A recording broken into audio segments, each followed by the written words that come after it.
as well.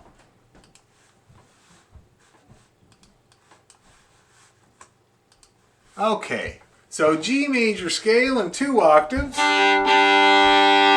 Just nice and easy with nice long bows. Ready, and...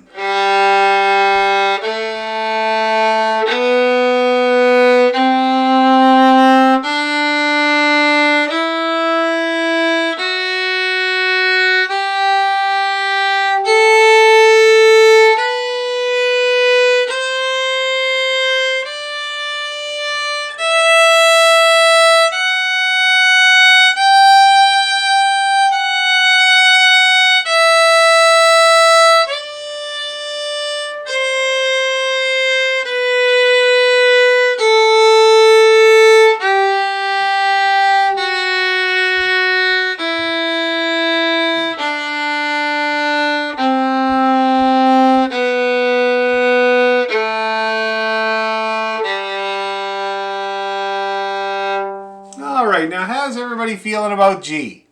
Not too bad? Fairly in the ballpark? Let's do it now one more time, of course. This time you're going to tune as best you can. And we're going to do it with the this bowing pattern.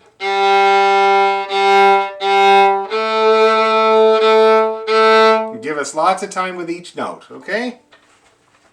1, 2, here we go.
I don't know about you, but that was much better for me.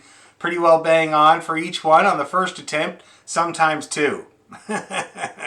Now, when I say that, I talk about attempts. You guys remember what I'm talking about. That's when you listen really close and you hit that note, right? Or you listen to somebody hit that note, and their first attempt is not quite there, so they change it a little bit. See, that's 2 attempts. Sometimes for a lot of people, it's, say, 3 or sometimes 4, unfortunately. I was working with somebody today, it was 5 attempts there. It was a hard key. But anyway, so you want to lessen those attempts all the time to 2, but maybe 1, right? Okay? So there were 2 notes there where I had to have 2 attempts. Very slight changes, you know, but the rest of them were good. How does everybody else feel? For the most part, 1 or 2 attempts at each note? See, that's really good. 2, you know, you see, that's the normal progression, right? You get it down from whatever it is, wildly looking around, down to 2 attempts. The first one, tell me something there, Joanne. Is your first one usually flat or usually sharp? Or is there a usually? Not sure. That, I think it depends on which finger, I think, for me. Okay, yeah, so which one do you think does what? How about your 1? I think my 1 tends to be sharp. I tend to go up a little too much on my 1. Okay. And then the other way with my 3, so I don't know. The other way with your 3. Now that tells me 2 things. First of all, it tells me that, yes, maybe your hand is up a little tiny bit. And because if you need to lean back to get the 1 in tune, that's not ideal. You want the 1 to come down comfortably. Okay? Also, if it's not that sharp, it could be a finger pressure issue. Because remember, finger pressure can flatten and sharpen you a good bit, especially the first finger. You get quite a lot of flattening power, okay? So make sure it's not a real estate issue, you know, the wrong address. And then if it's not, then it's just a finger pressure issue, okay? And once you get your first finger in the right place, it sounds to me like you're just shortchanging the distance between 1 and 2 a little bit. Okay? Because if your 1 is up, that means your 2 might be in tune, but your 3 will be flat. Right. Okay? Yeah. Yeah. So that's good. That's good info. So you are noticing a few tendencies there. And that's the name of the game when you're practicing intonation. Notice the tendencies so that you can make the change. All right? Shall we have one more go at it? A mindful one? This time let's do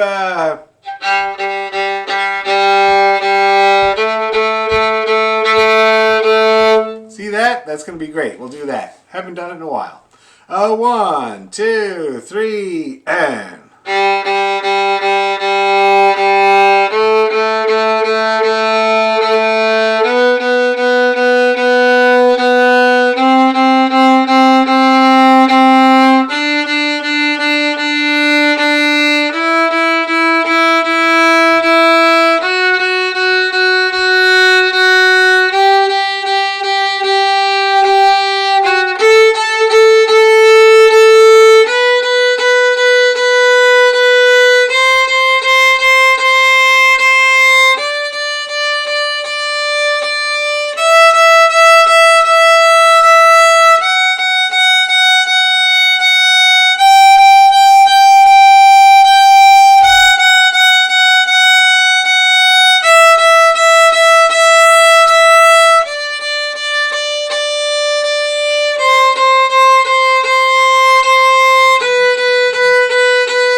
Okay, how are we feeling?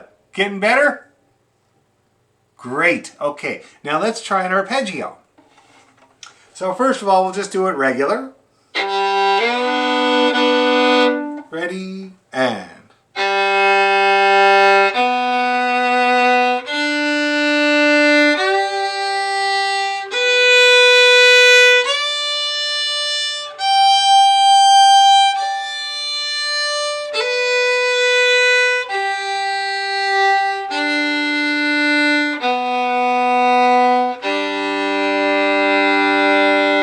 Okay, everybody feeling pretty good about that? The arpeggio is more important to practice almost than the scale because of those gaps. It really trains your ear to find those notes.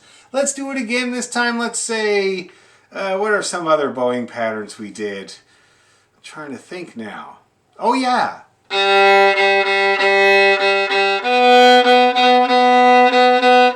Okay, the hop bunny, hop bunny. Let's give that a go.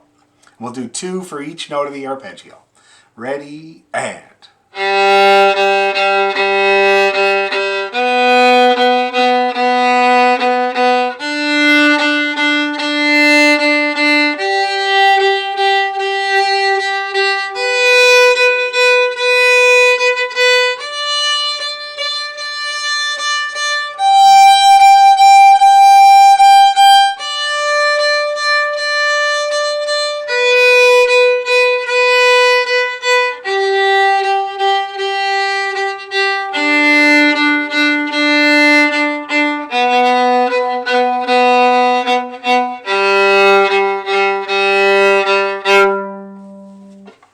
All right, now how did that go? Everybody feeling okay about that? Yeah, that's really good to do that. Yes, yes? Having a weird issue where, like, I start out, I mean, maybe it's because I recently changed my bow hold, but with your help a couple classes ago, but I find like it is more comfortable the way I'm holding it now with the fingers further over. Yeah. But I start out a scale or a tune or whatever with my thumb nice and bent, and then by the end of it, my thumb is straight. Like no matter, like every time. Listen, skills on the violin are like religion, you know, like everybody's really good at the beginning of Lent, you know, but then about 3-4 weeks in, it's hopeless. You know, you're sneaking stuff everywhere. It's very what you're describing is very common, you know. The only thing, there's a couple things though. Did I show you guys bow push-ups? Yeah. Let me remind, because I don't know if Catherine ever saw both bow push-ups or the spider crawl, which I helped somebody with today. So here's bow push-ups. So here's my fully extended down part of the bow push-up, and here's my up part of the push-up. See that? And I'm curling my thumb and my forefinger up there and clutching that bow up into my palm, and then I put it back down, and I clutch her up again. Yeah, and I put her back down, and I clutch her up again. Yeah, that's good. Everybody's doing pretty good with that. People have been doing it. That's great. Now, what this controls is your touch. So how much you kind of go into the strings there. See that? That's your fine control over how you put your bow into the strings. And you can see there, Lena, for you, doing that exercise a lot is going to keep that thumb supple. See that? It's going to train it to always be in motion and not to be this kind of rigid thing. See what I mean? Is it okay if sometimes it straightens out as long as you can get it back pretty easily? Like, yeah, I mean, yes. That's why I say it's like religion. You can only try your best, you know. You try your best to make it work, and whatever works for you is what's going to work for you, you know. I don't even want to show you my weirdo bow hold. Like, if I did, you'd try to do it, which I don't recommend, you know. But when I first started playing, I looked like this, just like the Hoyle. But then within about 2-3 bars, I revert to my weirdness. But I will tell you that my weirdness still has a flexible thumb. It's really important. And if I don't have it, I remember when I was younger and I'd be lazy about it. This, after playing for, I don't know, like say 45 minutes with my family, this muscle here, killing me. Could barely hold on to the bow. Just like, oh my God, you know? So that's why it's important. So the bow push-ups are really good for that. Keeping that thumb supple and keeping it knowing that it has to do all this work, okay? And this bending. And then the other thing is the spider crawl. Very, very good for the stiff thumb. Because you can't do it with a stiff thumb, as you guys have already figured out. Your thumb has to be able to move and bend to do the spider crawl. Okay, how you doing with that, Catherine? You getting the idea? Oh, you're muted.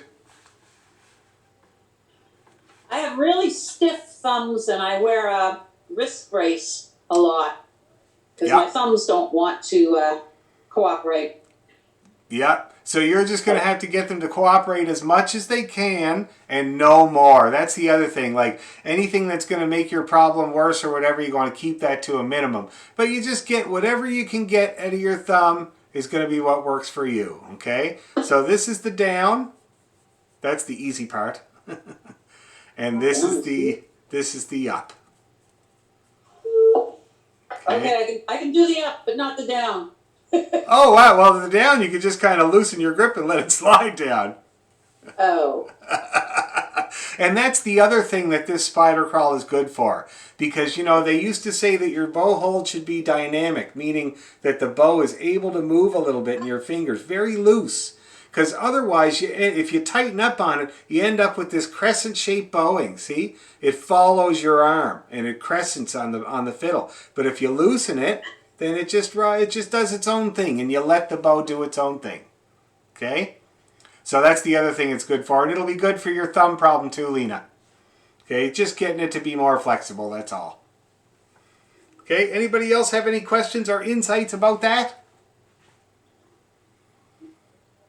No? I have another questiony, insighty thing. Yes. I notice when you play the G string, your bow is like at this angle.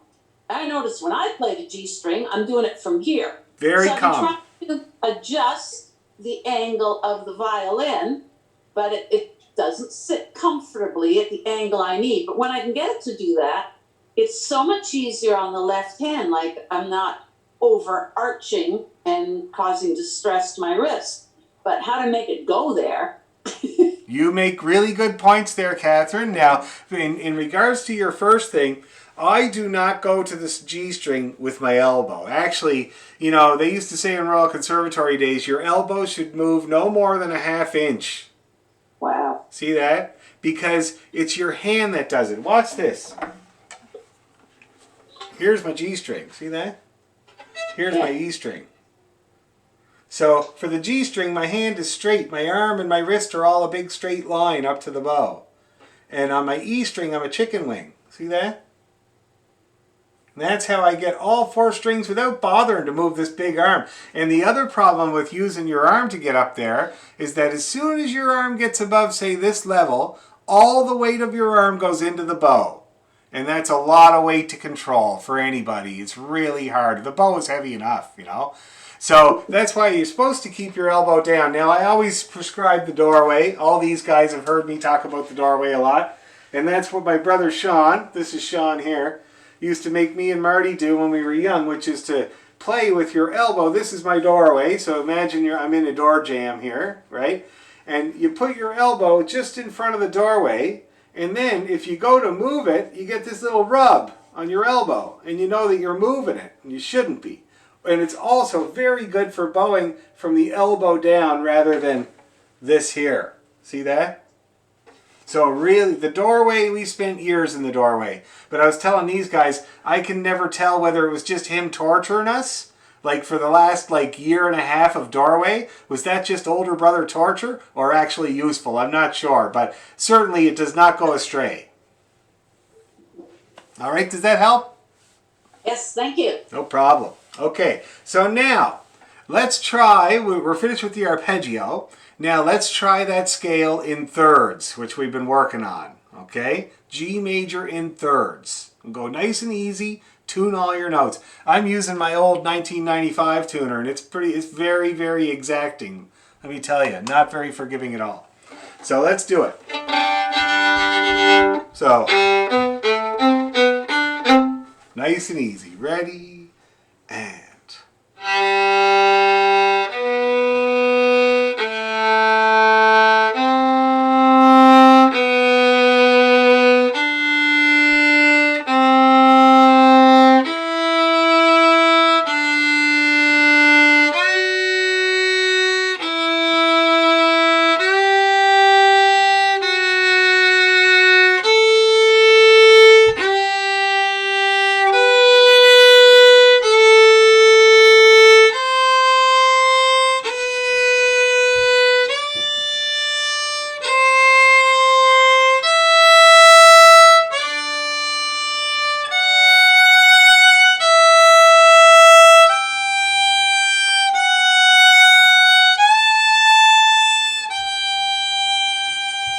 Now from the B.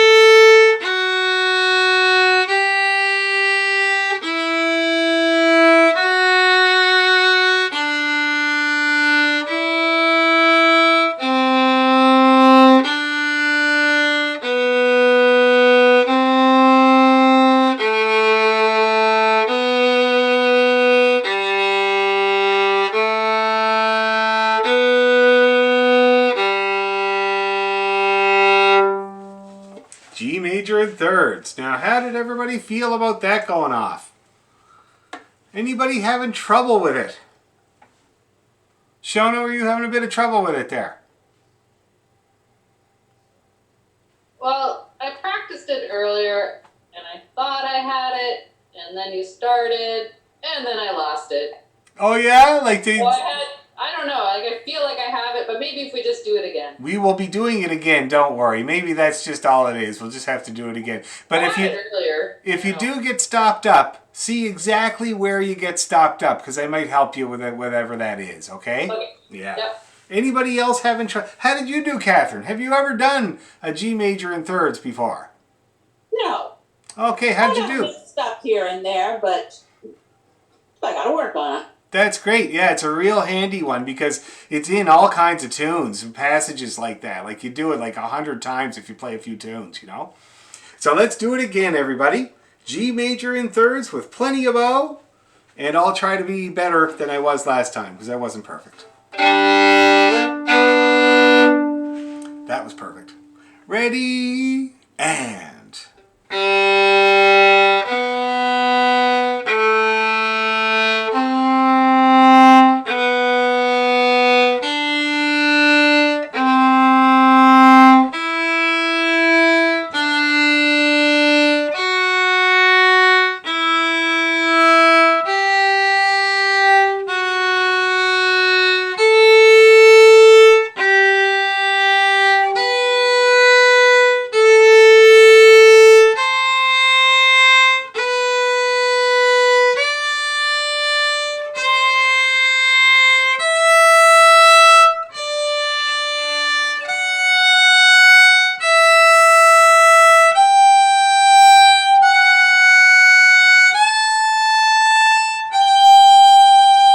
Ivy.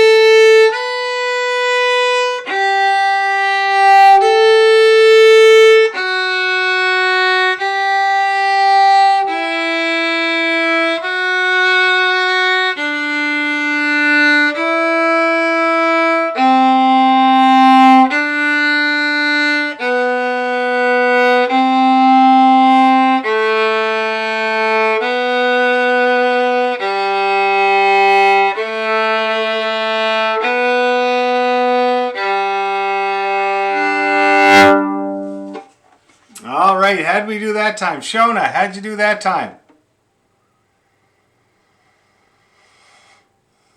Okay, except on the way up, I got stuck between switching from the E to the A string, I think.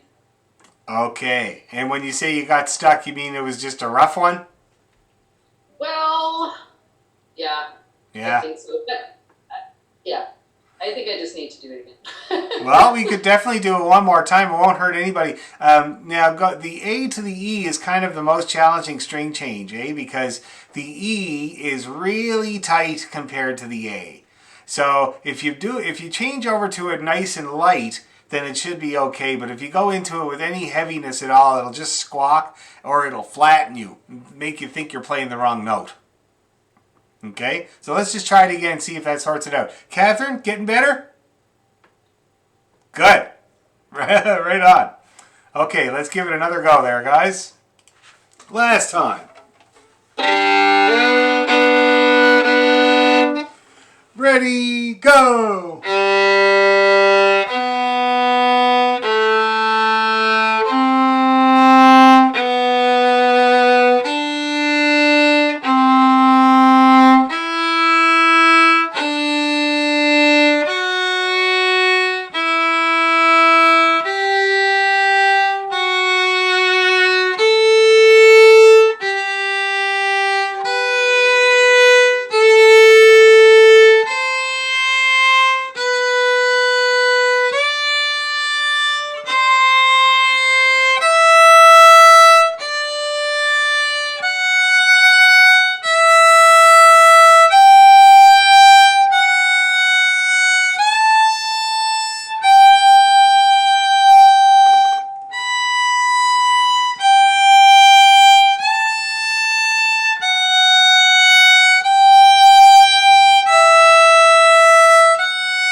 Okay.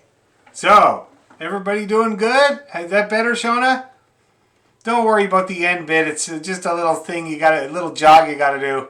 Yeah, that time was better. I just got stuck at the end. Okay, that's fine. Yeah, and it's a weird little thing anyway.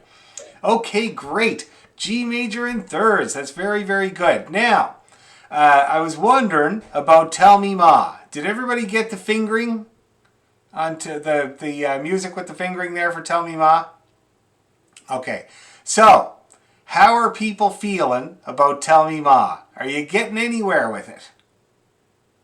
It's not too hard, eh? Yeah. And Joanne, I think it was Joanne that, because I had failed to upload the video of Tell Me Ma, and Joanne was like, where's the video? And she said, I looked for the Rankin Family one, but it's not in G, which is true. I mean, every band I've ever played it with, it's been in G, but when I looked at the recording, it's in E major. Not a friendly key for beginners, let me tell you. 4 sharps. You can't even touch your D string because D is supposed to be sharp. And you have to stretch your 3rd finger on the A string as well. Unfortunately, it's the key that every band wants to do everything in, because when you hit the open strings of the guitar, that's an E chord. So those guys are all about the E major. They do everything in E because that's what the guitar is tuned in. But for us fiddle players, it's a complete pain. My God. But it also makes sense when Howie goes into the John Morris tune, switches to D major for a second, and then goes back up to E, which is pretty cool, you know? But anyway, so yeah. So you're not going to have much luck playing along with the Rankin Family recording. But I have uploaded my recordings of it, and so you should have no problem there. So, should we try it a couple of times? Can you send it to me Oh, now, sure. please? Sure. It wasn't in the package. Oh, no? Okay, I'll get it to you right now. I will run upstairs. Long way. Well, I can just put it up on the screen for you, too, if you want. Yeah. Okay. Sure. Yeah, because that works. Okay, let's see here. So, Tell Me Ma.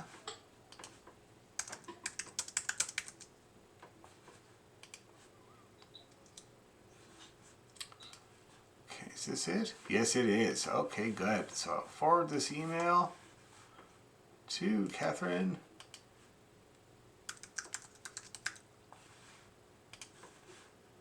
All right, that's off to you, Catherine. And I will now put it up on the screen. I'm going to share my screen. And I will put it up on there.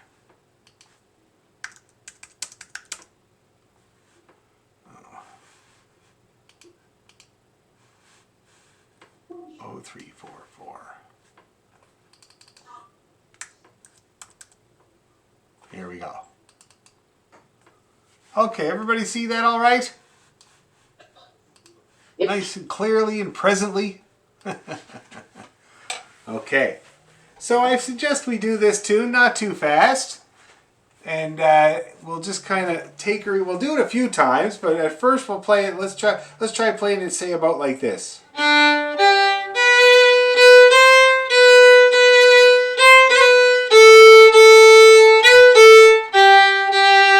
You think that'll work there, everybody? Okay, let's give it a go then. Let's see what happens. 1, 2, 3, and...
Okie dokie. How did everybody do? Now I couldn't see everybody at once because I had the screen sharing thing. So, but the people I saw seemed to be moving along nice and cheerily, just fine. How does everybody feel about Tell Me Ma? Getting along okay? Could you send me that? I've never got that. That's about the way I play it. But I'd like you to send that to me. Sure. Yeah. I wonder why you're not getting these emails there, Bill. I'll do it again though. No problem. I couldn't download it. You couldn't download it, eh? Okay. I'll resend you this. Thank you. No problem. There we go. Okay, and I can put it up on the screen again too, Bill, if you can't download it, and we'll figure it out. Now, okay, so that's good. Anybody having any problems with Tell Me Ma? Anything that's, that you run into that you can't seem to get through? It was a little weird in the second half that all the bars started with an up bow. Once I had wrapped my head around that, it was okay because it switched over at the end when there was a rest. Right, yeah. Now bowing you make a very good point there. Bowing is going to be important. I'm going to see what I do here.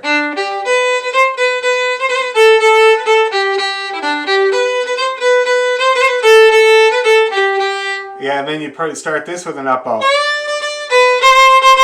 But you can retake as well.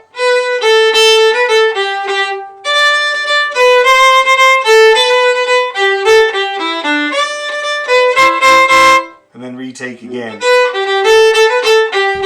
Now when I just did that had me starting each line on a down bow. So maybe you're doing some unconscious slurring or something like that. That's a very big thing. Everybody does unconscious slurring. But if you just watch me, you'll see. So I start down. Always the best idea to start down. It's our strongest note.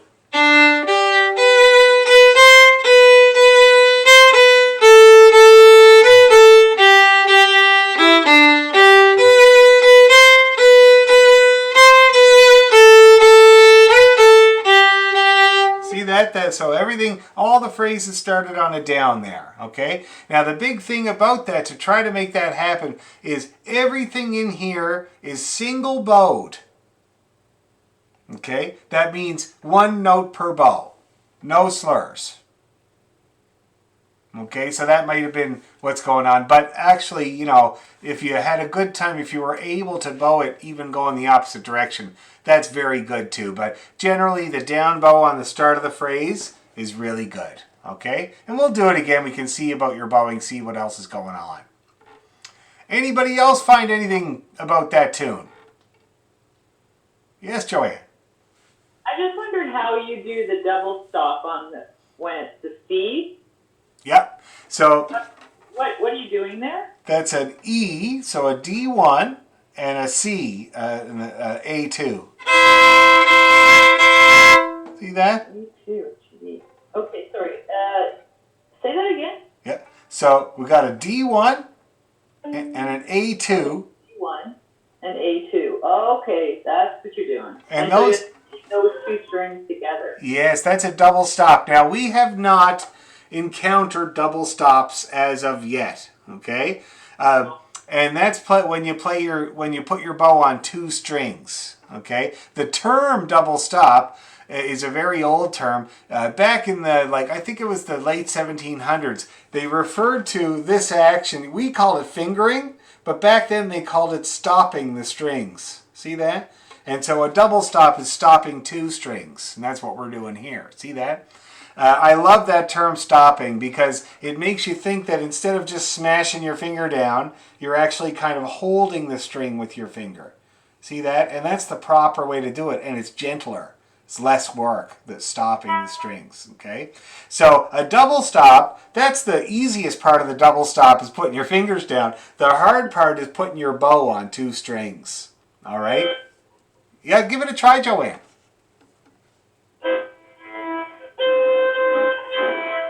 Not too bad, not too bad. Now, the way that they had us doing double stops back in Suzuki that's how I remember learning them really well. was to, and you do it on all your sets of strings. So we'll use this one as an example since it's what we're working with. But it's where you play the lower string, in this case the D string, and you start a down bow. And then as you're doing your down bow, you move that tiller until your bow is on the A string as well, and then you keep going in that same plane of motion for the rest of the bow. It looks like this. That's what it sounded like with us doing it back then. See that? And I remember when I first was doing it when I was a kid, I had this feeling when I was trying to find that A string, I felt like coming down backwards down a ladder, and your foot is looking for that rung, and it feels like it's never going to find it, and then there it is, you know? And that's what it's like with the double stop. So again, I'll show you again. You can see it. I'll do a really clear shot here. See that? Goes over and joins. And that's a good free ring and double stop there. You hear that? Now I'm going to play you an example of a double stop that is improper, that has too much weight on one string or the other. Hear that choky, flat sound? Yeah, and that's because I'm pressing down to get the two strings. See that? I'm not angling the bow. That's what you want to do. You want to angle that bow until you're at the right angle, and then just move. You get a nice, clear, ringing double stop. Okay? So it's tricky there, Joanne. It's a great thing to do, and this would be a great place to try to do it because it's one double stop that you try in the middle of the tune.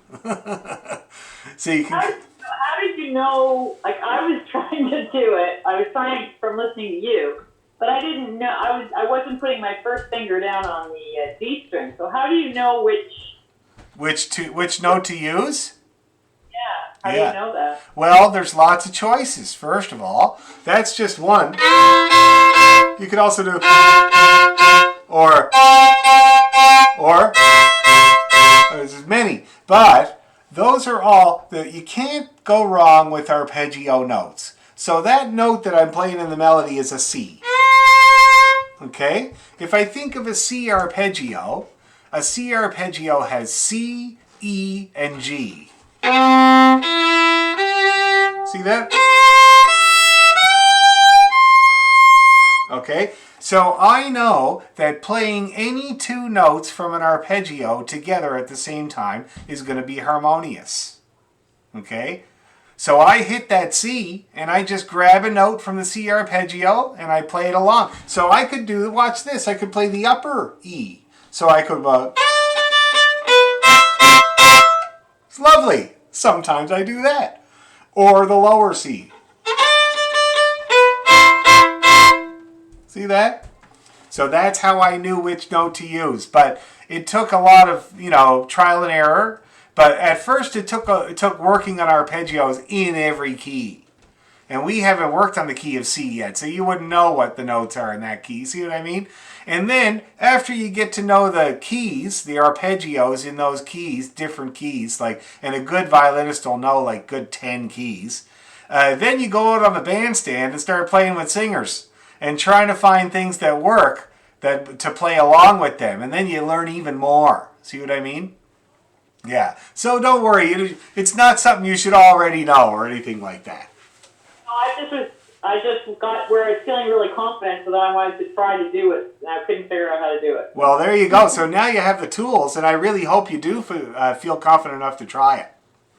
In that song, yes, but probably not in anything else. Well, let's just stick to that one then for now. Yeah. Okay? Good question. Really, really good. Anybody else have any questions like that before we try it again even faster? Anything at all? No? Okay, let's give it a go.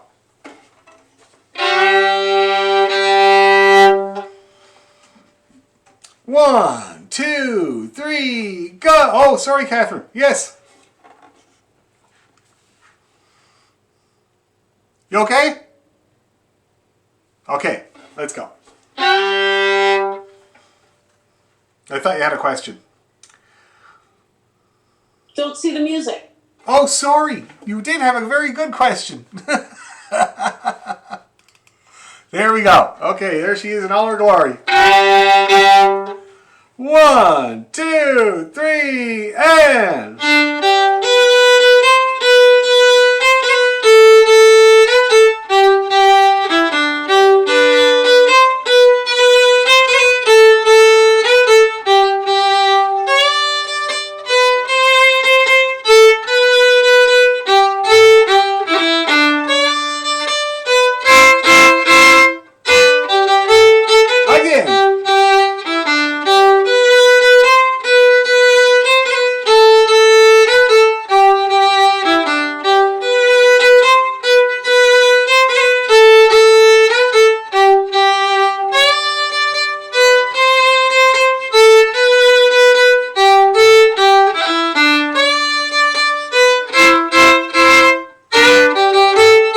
One more.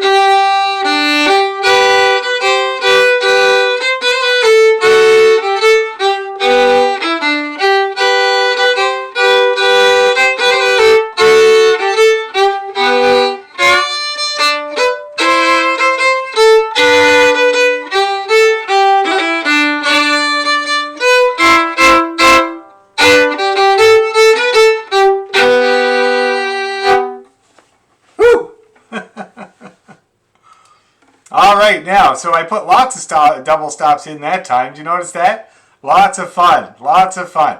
So, how did we get along that time around, guys? Anybody find it too fast? Little bit. So that's the ceiling. That's what we're going to work with right now. We'll work slower than that, and we'll try to work our way up to that so that it still sounds good. Okay?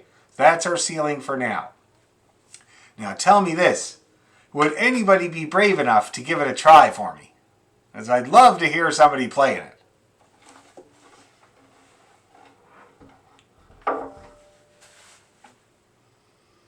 How about you, Joanne? I'd love to hear those double stops attempts.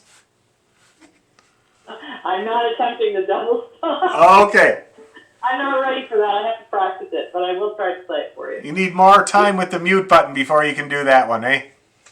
Yeah, exactly. See here, if I can do this without getting stage fright. Yep.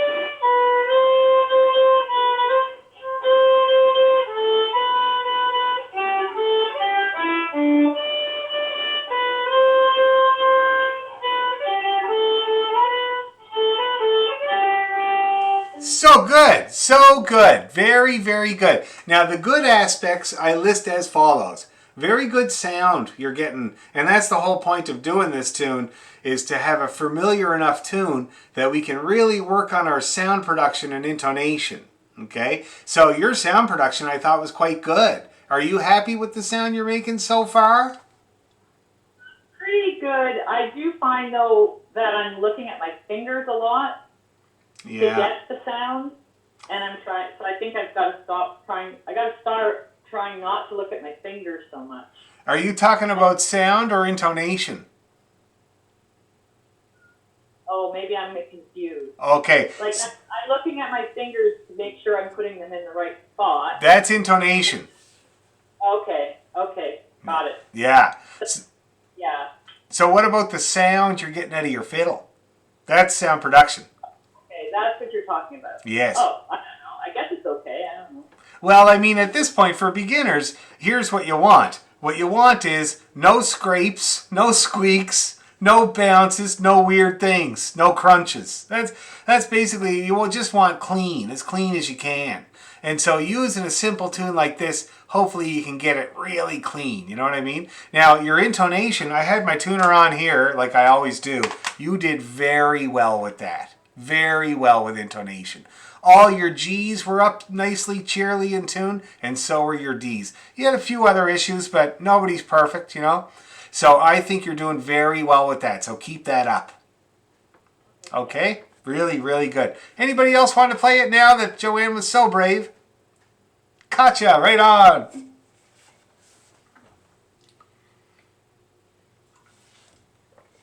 I always have to find the unmute button. Okay. I'm so impressed, Joanne, by your being on the note, you know. In tune, yes. Nicely in tune.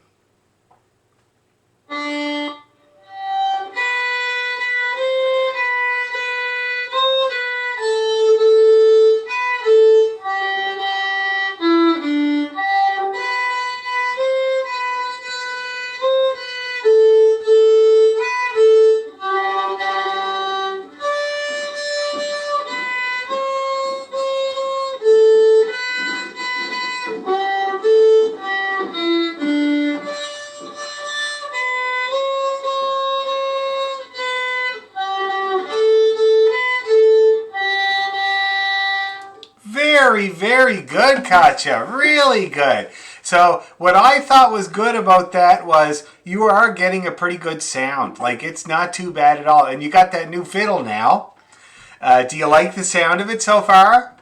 Yes. It's better? Oh, it's a big difference, I have to say. It's sometimes if I hit the sweet spot, then it's a real amazing sound that I didn't get before with the other instruments. But I'm still, of course, a bit flat or off. Oh, okay. So in terms of it, so I'm really happy about your sound production, and I'm really happy about your new violin. In terms of intonation, you started off really well. Really well. You got about halfway through, and the Great Northern Migration started to take place. Okay? Yeah. And just a bit though. It wasn't too bad. By the time you were done, it was probably such that you would notice it for sure. But other than that, it was just a bit. So you just got to watch that Great Northern Migration coming on up the neck as you play. Right. Okay. Otherwise, I thought it was quite good. Good bowing, like nothing stops you, and you had the good rhythm. Okay, good. Thanks. Really, really good. Anybody else before we try it again? Remember, we're working on intonation and getting a good sound. So now's your chance to show me your sound, and I can compliment you. Or you can keep that mute button solidly on. It's totally up to you. Shall we try it again? A little faster? Why not?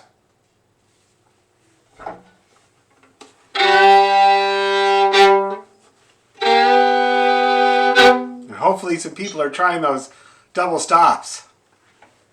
Put the music up, please. Thank you, thank you.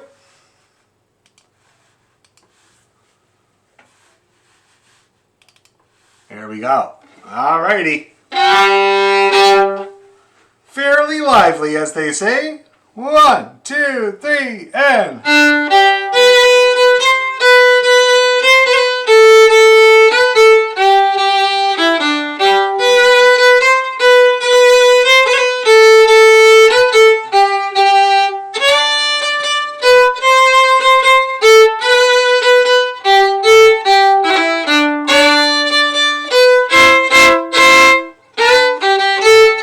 One more.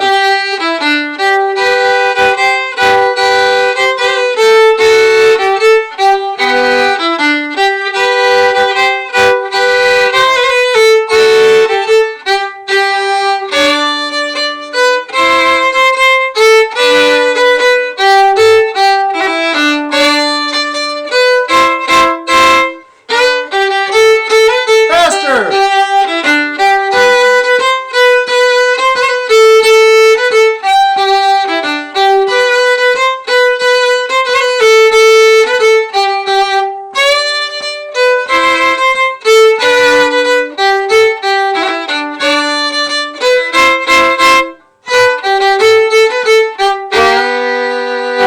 Whew. That got up there. All right, how did everybody do with the blistering tempo? Oh, Lena, what's the first thing that happened? Well, I'm not reading the music. That's the problem. Okay. So in memory, I can do it only up to a certain pace. Okay. So just like a musical. just like a fingering thing type of thing, like you just don't quite know where to land at a certain spot or whatever. Yeah, I guess like I got lost just at the beginning of the second part. I lost the fingering, and then because I wasn't looking at the music, I couldn't find the spot. Couldn't 'cause get there back was no spot on. to find. I was just staring at my yeah. Yeah, I have a couple of prescriptions for that.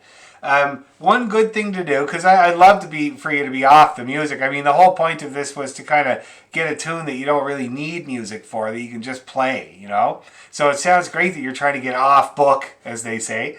But one good way to try to help yourself get off book is to take the phrases and start them. So the first one you probably have already. You just do it like 20 times.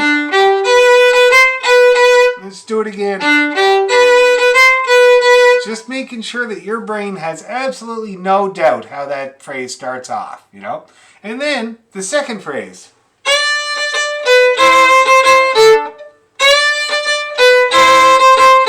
One more. You know, and then again, your finger just learns. And then it's kind of funny because your mind might wonder, but your finger won't. It'll just slam on down there and play. And then you're like, oh yeah.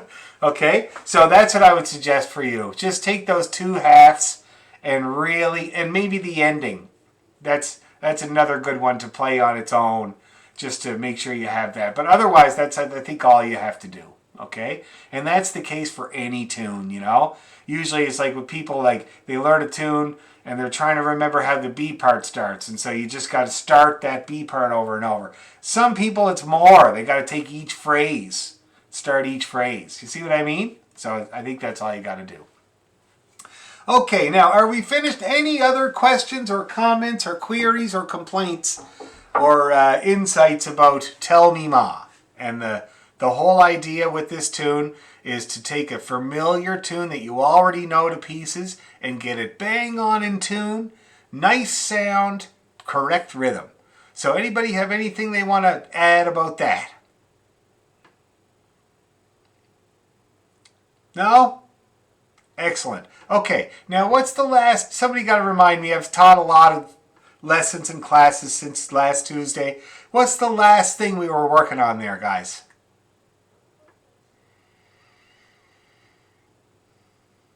Rowan tree last week. Oh, the Rowan tree. And so were we going to have a stab at the high road to Linton this week?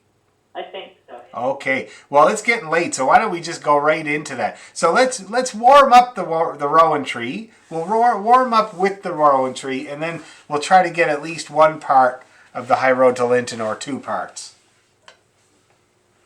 It's a 4-parter, but they're short. So you don't have the Rowan tree? Okay, no problem. I'll get it for you. Let's see here. You said we were going to do the Black Velvet Band too. Oh, okay. Well, we'll have to. We spent too much time on Tell Me Ma this week, Bill. We'll do Black Velvet Band next time. I did record it. It's on the YouTube channel, so you can go ahead and start working on it. But we'll get into that next week. Good point, though. Okay, Rowan tree.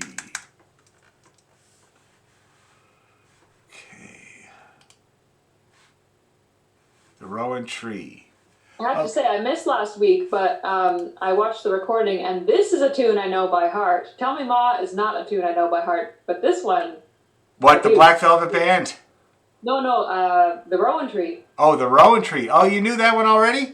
I've heard it as a pipe tune since I was a kid. Yes, so you would. It's really easy to learn. That's great. Yeah, you would. It's a very common pipe tune, one of the biggest ones. Now, let's see here. Okay, I'm just going to send you this big package of music. I thought I did send it to you, Catherine, but I'm going to send it to you again. Because, just to be sure. The one you sent had like the Carrie and the Kesh and Mrs. McLeod. Oh, okay, there's another package. So anyway, it's on its way to you now. And I'll put it up on the screen for you. Okay, PDFs. Rowan Tree.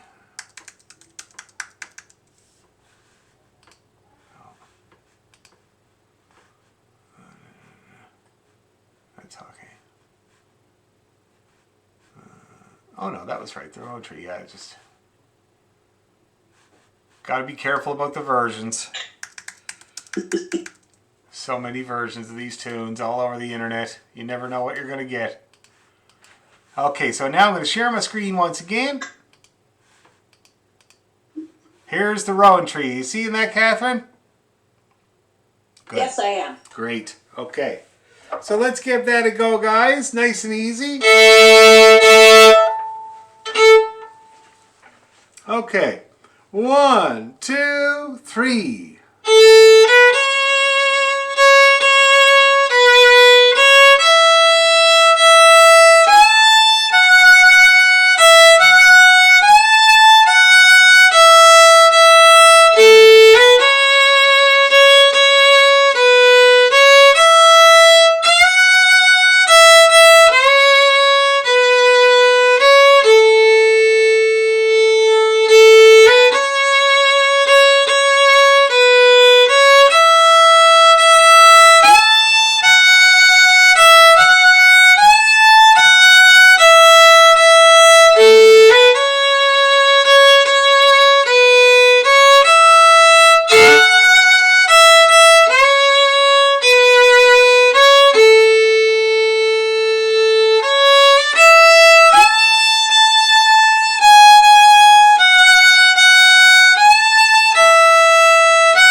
Okay, now I'm just going to check in with people before we grind it.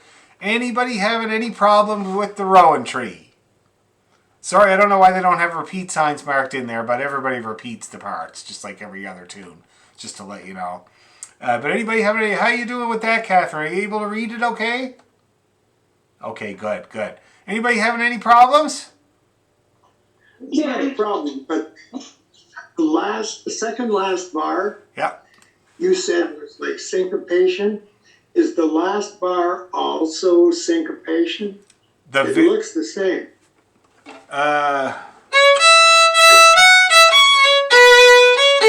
Yeah, the last two, the third last and the second last bar are syncopated, but the very last bar is a great big long A. Yeah. Oh no, I guess. Oh no, I meant those other two. Yeah. Yeah, you're right. It was part of that. Yeah, you're right though. That whole section you would call that, those whole 3 bars syncopated, and you could include the last bar in it. Yes. Okay. Thank you. No problem. But yeah, the syncopation starts on that third last bar with the short, long, long, short. Okay. Yes, Elaine, did you have a question? I'm looking at the last bar of the third line and the first of the fourth. Could you just do the rhythm on that one? Okay, last bar on the third line, so...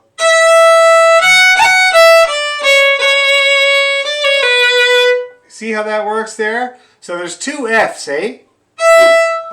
Two short ones.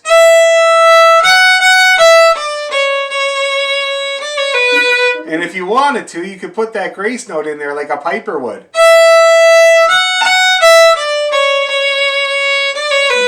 If you felt like doing that flicky business.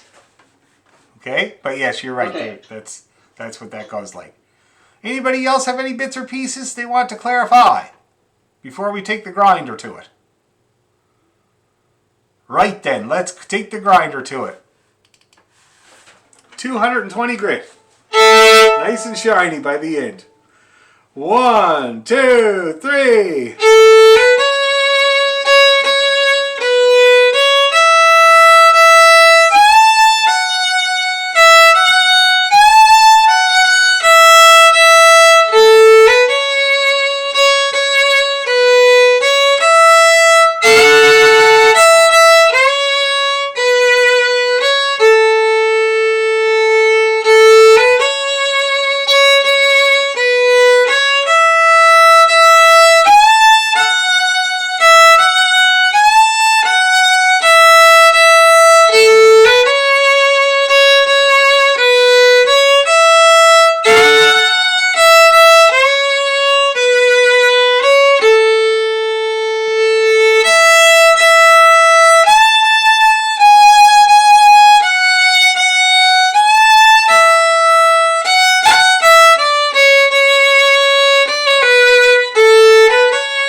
How we doing?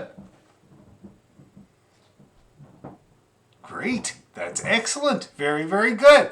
Okay, so we'll leave that for this week. Doesn't sound like there's any big problems, and we're not going to do it much faster than that, because it's a march. Tiny bit faster, maybe, but that's about all. And then we go into the Strathspey. And then we go into the High Road to Linton.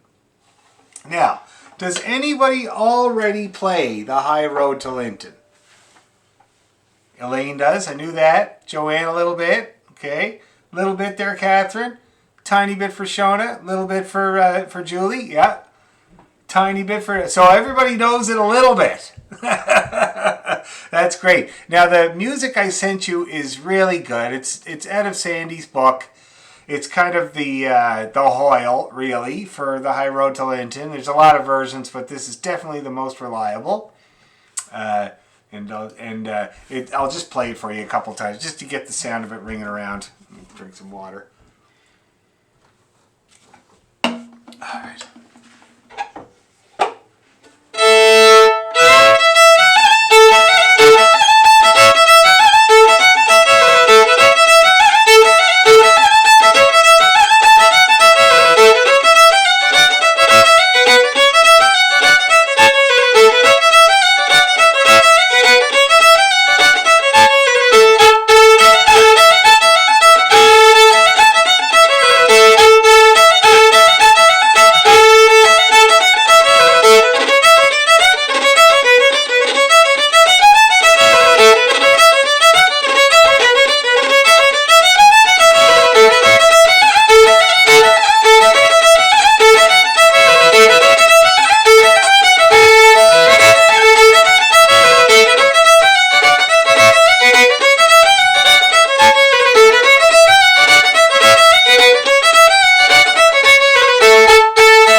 To Linton. Geez, Lena's really feeling the Scottish. She's getting the Highland dancing bun all ready and prepared up there. She is going to bust a move pretty soon.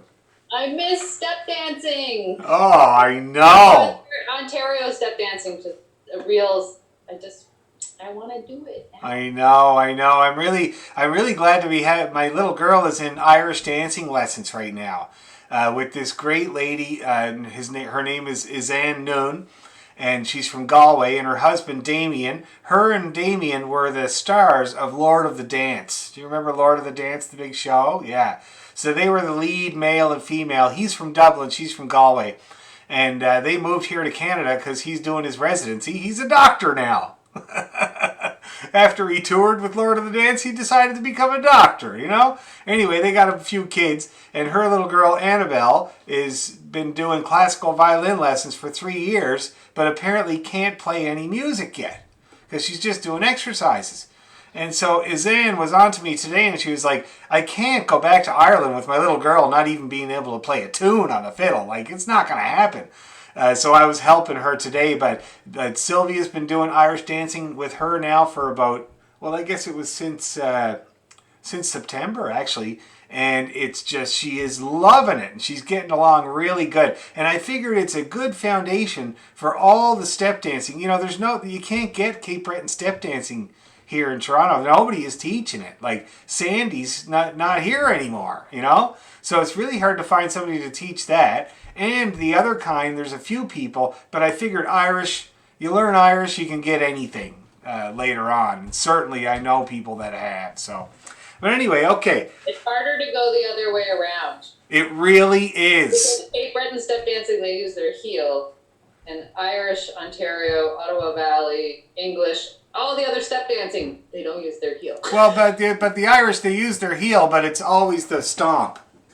Yeah, no, but in a shuffle, they don't Not use their heel. Yeah. In Cape Breton, you're using more of your heel. Yeah, but in Irish, you do use the toe, and you use it quite effectively. How you doing, Selvi? You feeling better, darling? Yeah. Yeah, speaking of which, there she just went. She seemed okay. Okay, high road to Linton. So shall we tuck into it? Let me play you the first part. It's a 4-parter, but it's a single. A single means, when people call a tune a single, it means that the parts are only 4 bars long, rather than 8, which is a regular length reel. Okay? So 4 parts, but they're only single. So the first part sounds like this.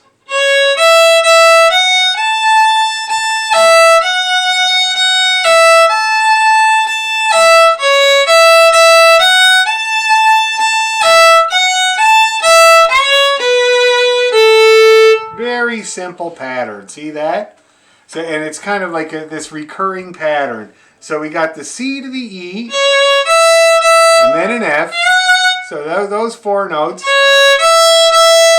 Then a great big long A, short A to the E. See that? We do that in one bow if we can. Those 2 notes we do in one bow. So let me just show you that first phrase.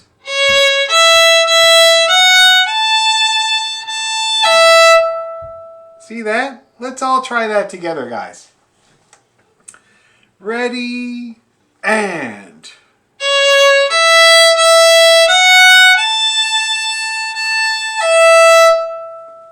Okay, everybody get that okay? Let's do it again. Ready, 2, 3, go.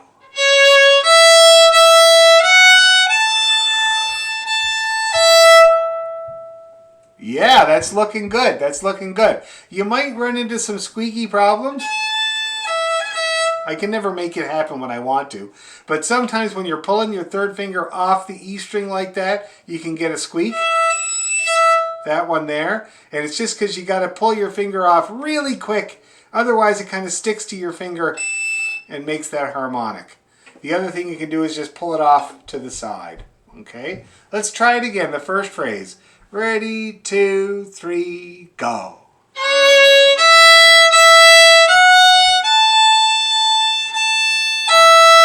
Okay? Now, then we got the long F. F, E. And then the A again. And then E-A. I mean A-E. Okay? So let's see if we can put all that together now. Let's start at the top, see how far we get. 1, 2, 3, and...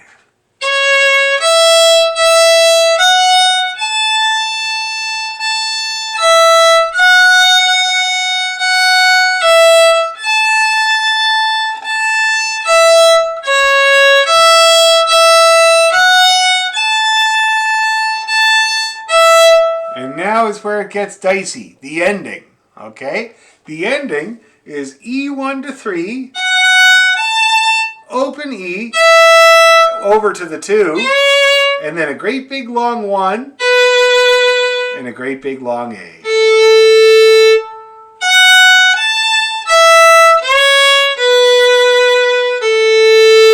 That's it there. Let's give it a try, everybody. E1. Ready, 2, 3, and...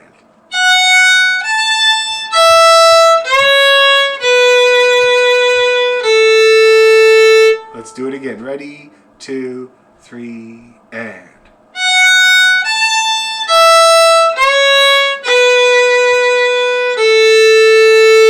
Oh, that's good. Looking good. One more time. Ready, go.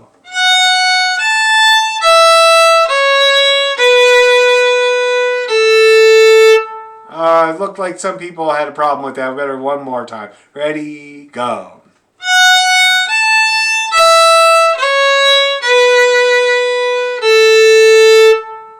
Okay, we getting that? Yeah? Okay, let's start at the top, put our helmets on, and see if we can get to the finish line. 1, 2, 3, and...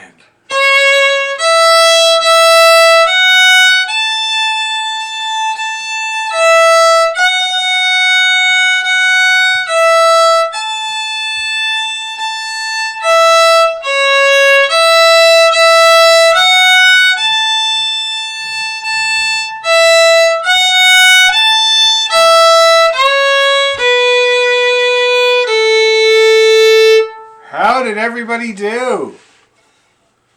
Anybody getting tripped up anywhere? No? Speak now. Okay, let's do it then. 300 or 400 times. 1, 2, 3, go!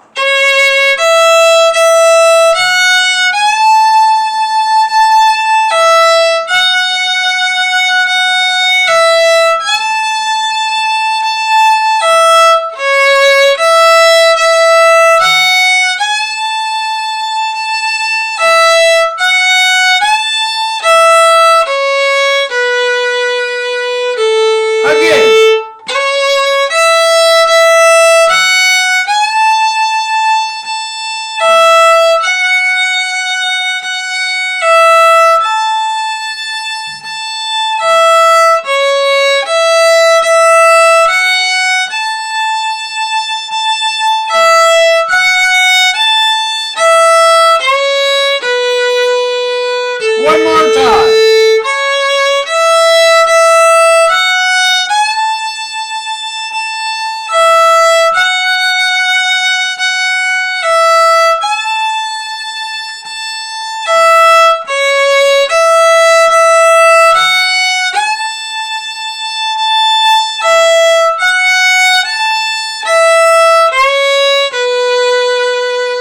Last time.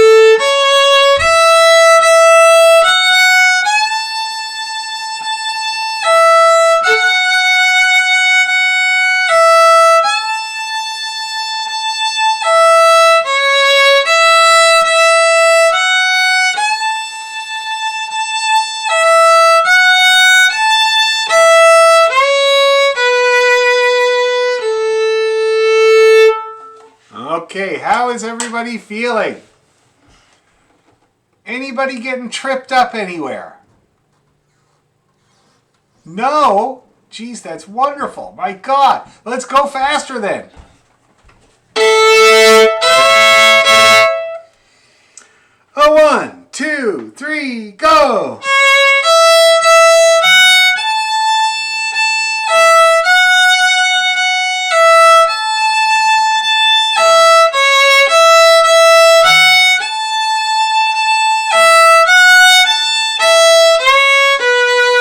One more.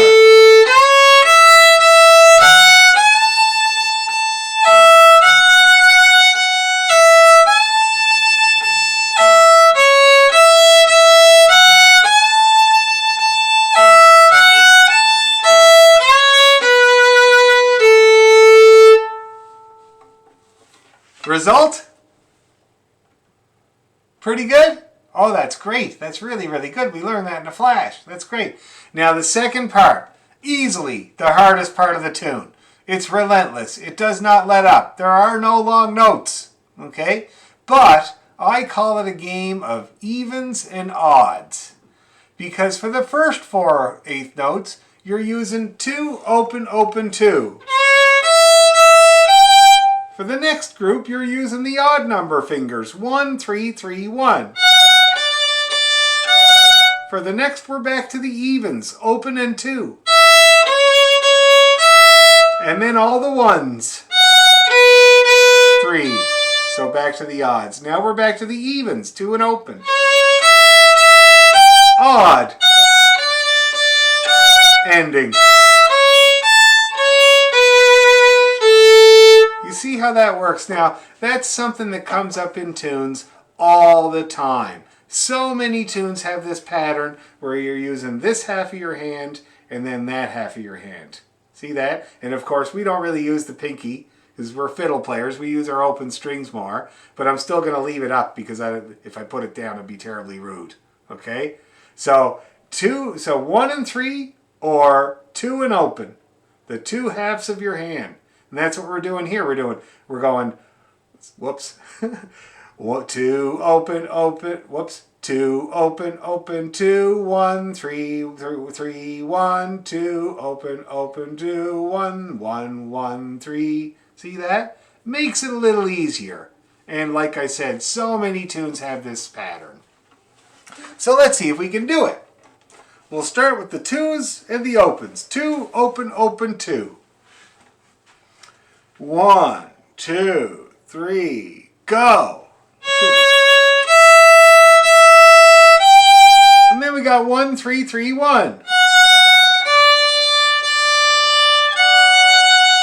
And then now we're down to opening in A2. And then the ones, E1 to A1. And then the 3, we do the 2s. 1s. And then we got this ending, okay? Now we might as well how did everybody get along with that pattern? Is it making sense? That's great, that's great. Let's do that again right away. Okay, 2s and opens to start with. 1, 2, 3, and 1. Open. 1s. 3, 2, 1. And now we'll get the ending. So the ending is very simple. E, C, A, C, big long B, big long A.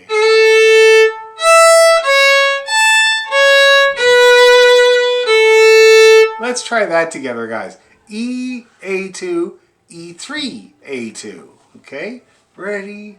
And E, A2, E3, A2. And then the long 1. And then the long A. Let's do it again. Ready? Go.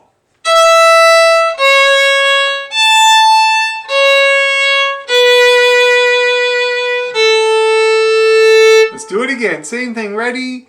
Go.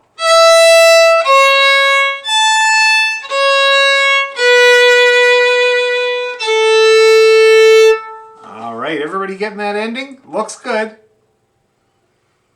Okay. So now let's don our helmets, start at the top of the B part, and start plodding through until we get to the ending. Starting with the 2s and the opens. 1, 2, 3, and.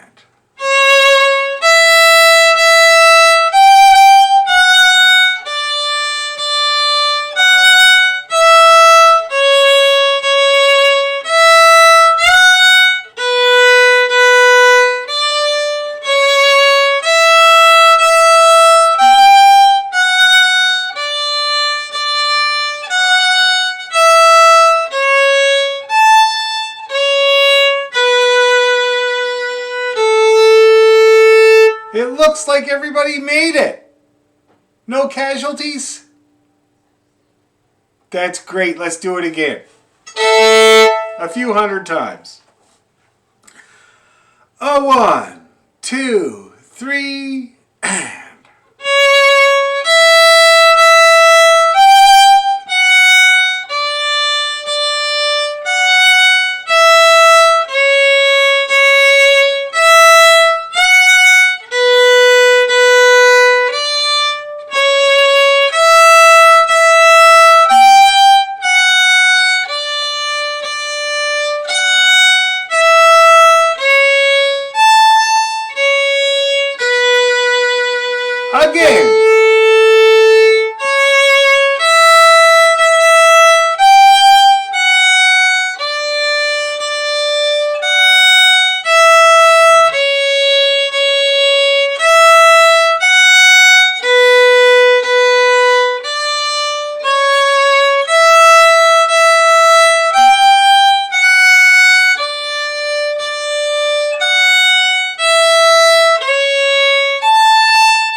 Bit of play in there.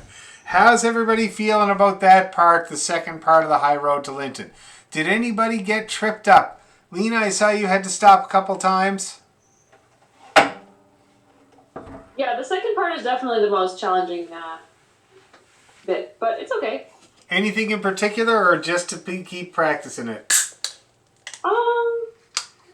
I think, yeah, there's one spot in particular. It's the transition from the, well, let me play it. Yep.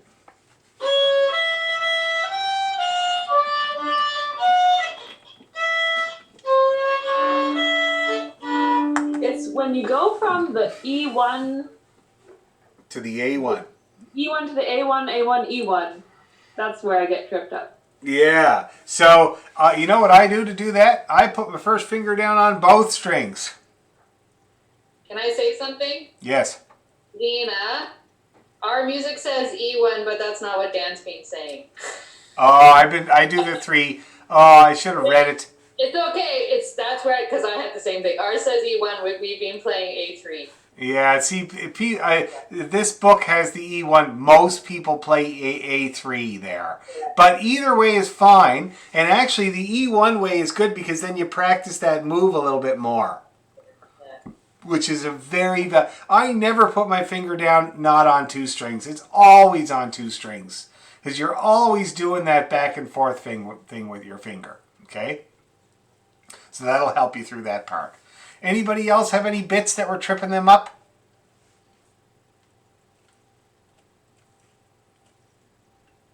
Okay, let's do it again. Sorry, Dan, I didn't mean to sound grumpy. I just thought maybe that was Lena because she was hearing it differently and wondering why. I don't think you sounded grumpy. You made a very, very good point. No, anything like that is great to bring up because it saves people tearing their hair out there on the other end of the Zoom.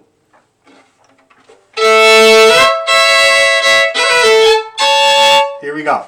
A 1, 2, 3, and...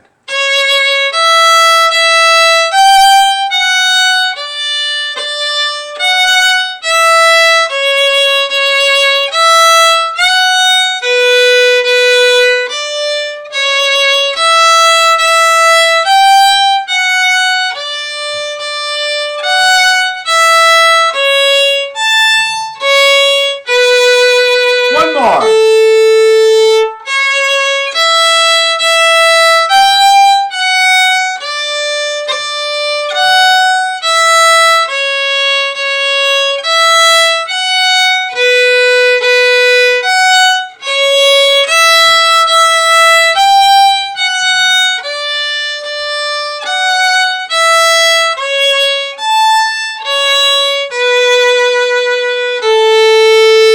Now that looked like a complete success. How's everybody feeling now? It's better? Nice first finger work, Lena. That looked really good. Did that work out for you?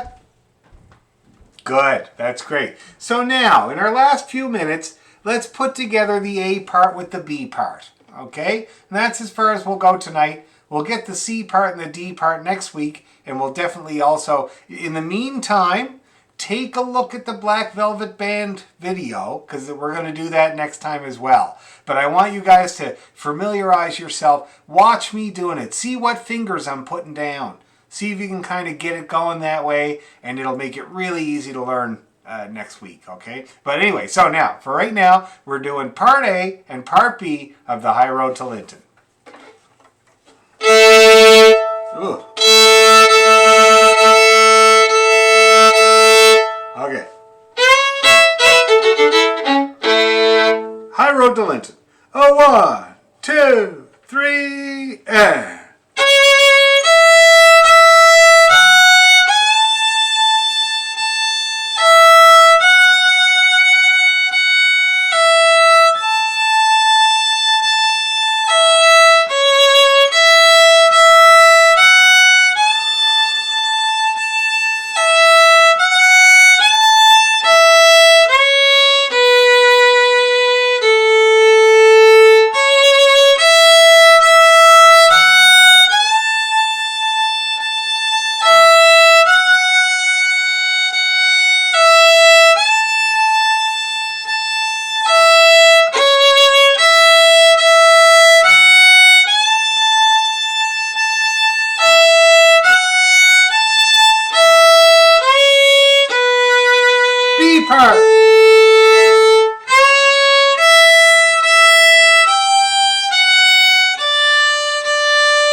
geez, everybody looked really good there. Anybody having any problems, or did that go okay?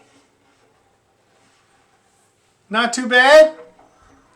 It's a great start on that tune, and I'm glad we got the hardest part out of the way. So now, keep looking at the C part and the D part. You know, we'll learn it together, but the more you familiarize yourself with it, the better. And remember to review and keep looking at the video of the Black Velvet Band for next time. And also have in mind, for the week after that, is when we're going to put this big set together. Okay? And you remember last time we did Hector the Hero and the Strathspey, and it was a long stint to play in, right? On the old arm there. So you're going to prepare yourself to do that, to go through a long set of music and see if you can do it without getting too tired, okay? But that won't be next week. That'll be the week after. And we'll talk more about that skill next week as well, the endurance skill, okay? Everybody feel okay? Alrighty. Ben, what's the name of the Strathspey? Hawk Hey Johnny Lad. I sent it in that package that I sent you there. Yep, thank you. No problem. Okay, so we'll see you next Tuesday, everybody, and thanks a million. Have a great week. Thank you. Okay, bye-bye. Right now. Nighty-night.